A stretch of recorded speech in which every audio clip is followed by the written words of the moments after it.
Hello everyone, welcome back to the channel. In this video I'm going to walk you through how to fix Roblox low memory warning. So here is a simple step-by-step guide to fix the low memory warning on Roblox Mobile.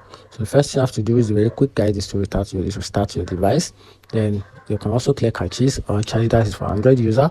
So clear caches and also try to free space on storage. Then lower the graphic settings on your mobile. Then also update the Roblox app, then close background apps that you don't use because that actually consume some space. Then once you close it, then your Roblox has more space to run, then give you a very effective work. Then check device compatibility, which is compatibility. So you have to check if that particular device you're using actually support or has the ability to carry the load of the Roblox, and also reinstall the app if needed. Then you can also install it again, and that's just a simple quick guide on how to fix Roblox low memory warning.